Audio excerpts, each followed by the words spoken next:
Yan yung tuktok ng bundok at going down na tayo. Ayan, ito, going down na tayo.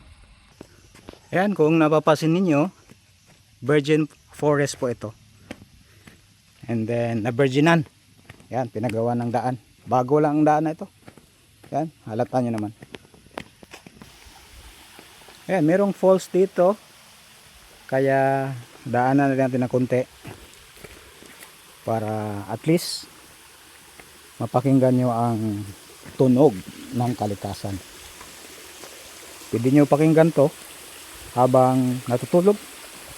Ito po ay pampasarap ng tulog.